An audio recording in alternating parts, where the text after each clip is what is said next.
So we're going over the 4 FRS pension options, and in this option, we're going to talk about my least favorite pension option 2.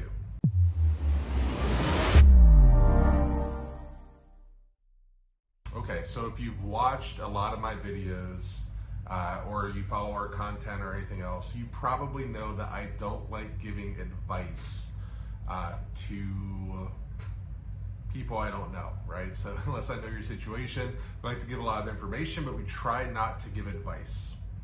I'm going to go ahead and break my rule here real quick and just say that for the most part, I don't see why you would choose pension option number 2. Now, if you've already done it, if you've already picked pension option number 2, please don't be offended by this. Please don't think you did a terrible thing. Pension option 2, the main reason that we see people take it is because they like the idea of having some type of coverage, right? If you didn't watch our first video on pension option 1, first off, I'll link that here. But you can, pension option 1 is basically your full pension amount. That's the way I like to describe it. So it's the full amount of your coverage. And then pensions options 2, 3, and 4, you're basically buying insurance from the state. You're reducing your benefit to cover beneficiaries. Now, the way pension option number 2 works is it's your life forever. They're all your life. It's your life. And then it covers your beneficiary. It'll pay your pension payments to your beneficiaries for 10 years from the day that you retire.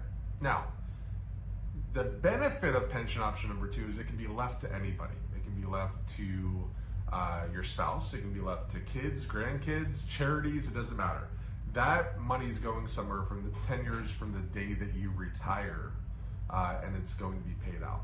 Now, why am I not crazy about pension option number 2? Because for most of you, it doesn't cost that much. Maybe 2 or 3% reduction, not that big of a deal. So why am I not crazy about it? The main reason is it is, for what it is it's very expensive.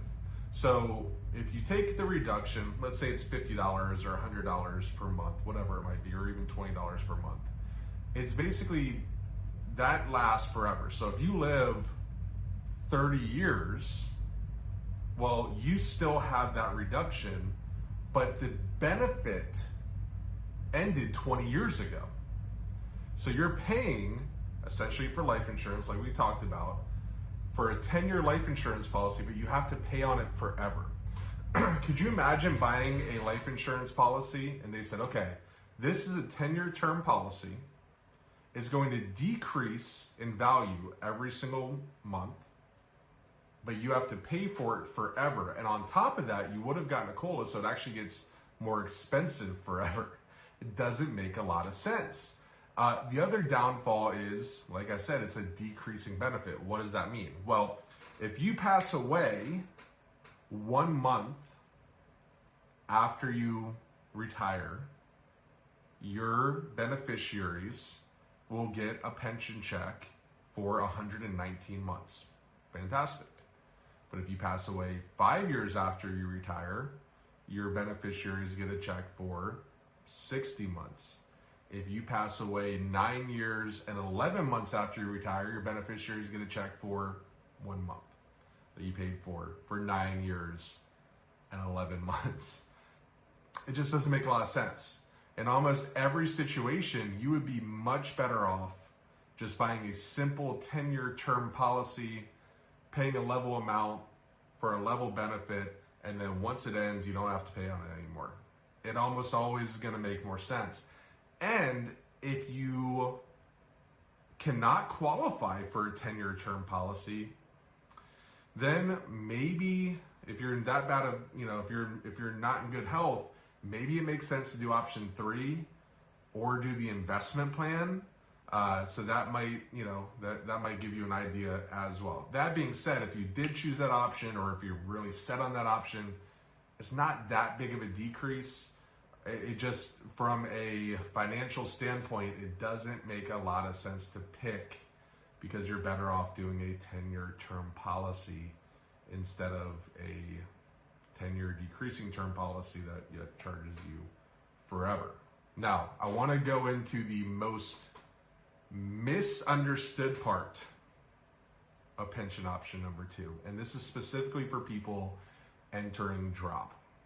Now, a lot of times people think, okay, well, it's 10 years from the day I retire, so I go 5 years into drop, then I retire, and then it's option 2 is paid out for the rest of my life. Fantastic. So for 15 years, my beneficiaries will get something. That's not the way it works. Because remember, the day you go into drop is the day you retire. The drop amount is your pension check. You're already receiving your pension check in drop. It's paid into that account. You're receiving it into that account. So if you go 5 years into drop, when you exit drop, your beneficiaries only have 5 years left.